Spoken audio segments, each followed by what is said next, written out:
Welcome to Palash the online tuition. প্রিয় ছাত্রছাত্রীরা, second সেমের history final suggestion.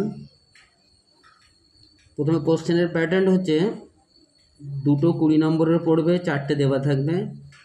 দুটো 10 নম্বরের পড়বে, 4টে দেওয়া থাকবে। 3টে 5 নম্বরের পড়বে, 6টা দেওয়া থাকবে। 10 বা 20 মার্কসের যে কোশ্চেনগুলি ইম্পর্টেন্ট। 1 নম্বর, লৌহ প্রযুক্তির আবিষ্কার সংক্রান্ত বিতর্ক। এটা আমি খুব ইম্পর্টেন্ট দিয়েছি 3টে। 2 নম্বর কোশ্চেন, মানব সভ্যতার ইতিহাসে বিবর্তনের ইতিহাস বা শিকারী খাদ্য সংগ্রাহক থেকে যে কোশ্চেনটা আছে একই কোশ্চেন হবে। নব্যপ্রস্তর যুগের বিপ্লব সম্পর্কে আলোচনা করো, এটা খুব ইম্পর্টেন্ট কোশ্চেন। পলিস বা নগর রাষ্ট্র কাকে বলে, এর বৈশিষ্ট্য, পতনের কারণ। শুধু বৈশিষ্ট্য পড়লে হয়তো 10-এ পড়বে, আর পতনের কারণ সহ পড়লে 20-তে পড়বে। প্রাচীন রোমে দাস প্রথা আর প্রাচীন গ্রিসের সমাজ ও অর্থনীতিতে দাস প্রথার ভূমিকা, এই 5 আর 6-এর মধ্যে একটা পড়বে।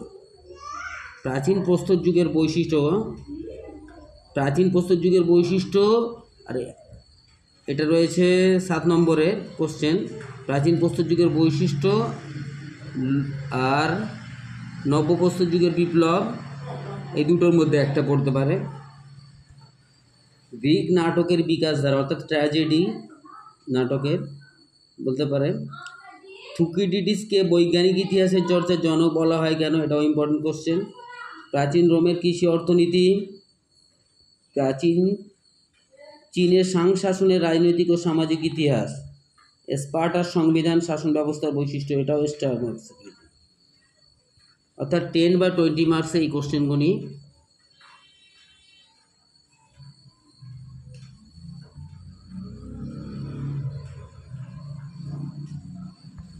বা 20 মার্কসে তোমরা এই কোশ্চেনগুলি করবে।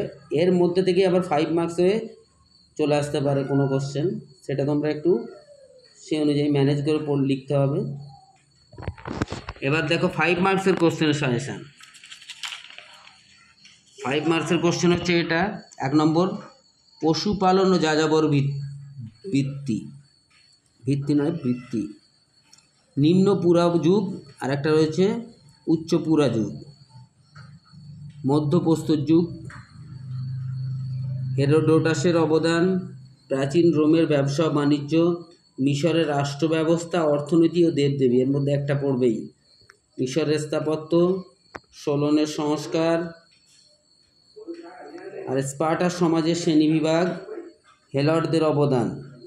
5 মার্কসের এই কোশ্চেনগুলি করলে হয়ে যাবে। তবে অনেক কোশ্চেন আছে যেগুলি তোমরা 10 বা 20 মার্কসে পড়বে, সেইগুলি হয়তো ঘুরিয়ে 5 মার্কস চলে আসতে পারে। তাই সেটা একটু ভালোভাবে লক্ষ্য, মানে লেখার সময় একটু ম্যানেজ করে লিখবে।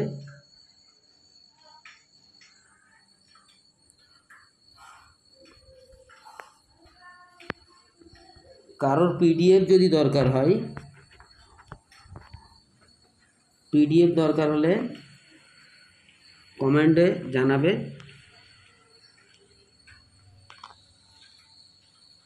এই যে প্রশ্নগুলি, এর আনসার যদি কারো দরকার হয়, পিডিএফ দরকার হয়, তাহলে কমেন্টে জানাবে, অবশ্যই আমি ব্যবস্থা করব।